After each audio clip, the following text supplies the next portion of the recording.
ආයුබෝවන්. අද අපි කතා කරන්න යන්නේ හරිම රසවත් මාතෘකාවක් ගැන.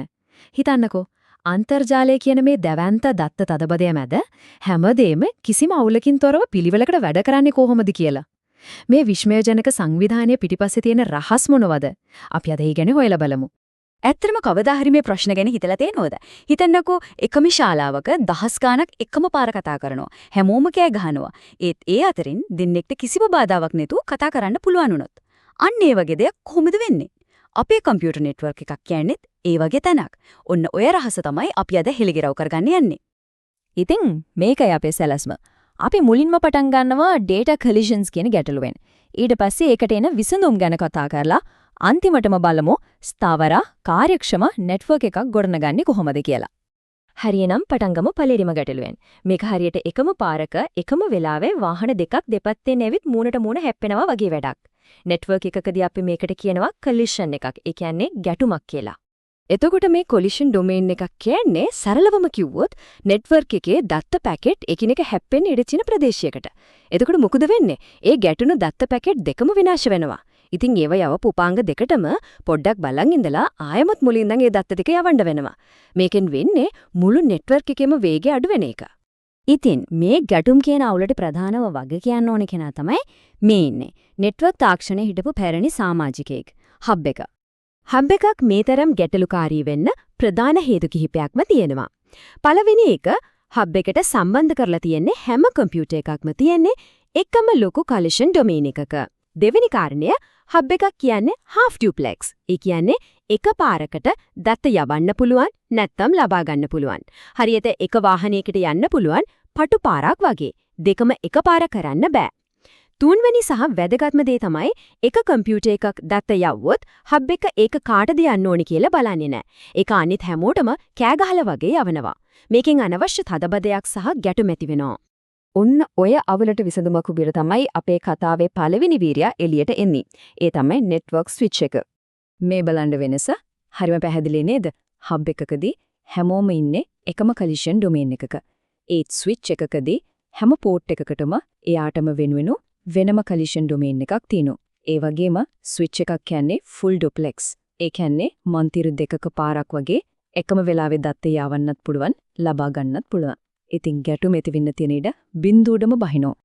ඉතින් ස්විච් එකක තියෙන විශේෂත්වය ඒ කියන්නේ බුද්ධිමත්කම තමයි මේ හබ් එක වගේ හැමෝටම කෑ ගහනවා වෙනුවට ස්විච් එක හරියටම දන්නවා ඒ කියන පරිගණකයේ සීට යවන පණිවිඩය බීටවත් ඩීටවත් නොදී සීට විතරක්ම යවන්න.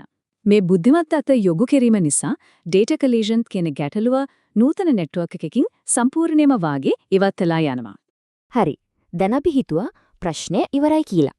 හැබැයි මෙතන තියෙනවා ඊටත් වඩා ලොකු ටිකක් සංකීර්ණ අභියෝගයක්.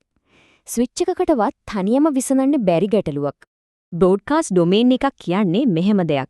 නෙට්වර්ක් එකේ එක උපාංගයක් යවන බ්‍රෝඩ්කාස්ට් පණිවිඩයක්, ඒ කියන්නේ හැමෝටමයි කියලා යවන පණිවිඩයක් අනිත් හැම උපාංගයකටම ලැබෙන ප්‍රදේශයක්.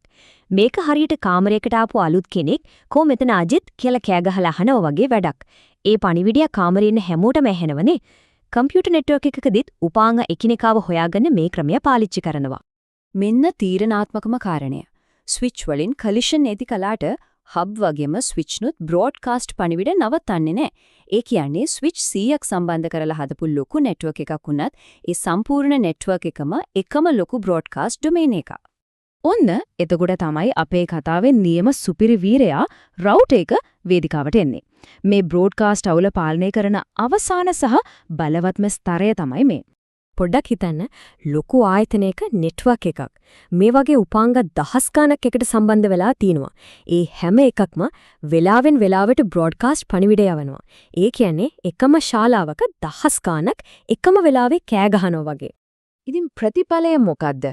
සම්පූර්ණ අවුලක්. මේ අධික බ්‍රෝඩ්කාස්ට් ට්‍රැෆික් එක නිසා නෙට්වර්ක් එකේ වේගය බහිනවා, උපාංගවලට අනවශ්‍ය දත්ත සකසන්න වෙලා ඒ වගේ කාර්යක්ෂමතාවය අඩු වෙනවා. සමහර වෙලාවට නෙට්වර්ක් එක සම්පූර්ණයෙන්ම අක්‍රිය වෙන්නත් පුළුවන්. අපි මේකට කියනවා බ්‍රෝඩ්කාස්ට් ස්ටෝම් එකක්. ඒ කියන්නේ බ්‍රෝඩ්කාස්ට් කුණාටුවක් කියලා. රවුටර් එකේ තියෙන සුපිරි බලය තමයි මේ. හරිම සරල ඒත් අතිශයින්ම ප්‍රබල නීතියක්. රවුටර් එකක් කවදාවත් බ්‍රෝඩ්කාස්ට් පණිවිඩයක් තමම් හරහා එහා පැත්තට යන්න දෙන්නේ නැහැ.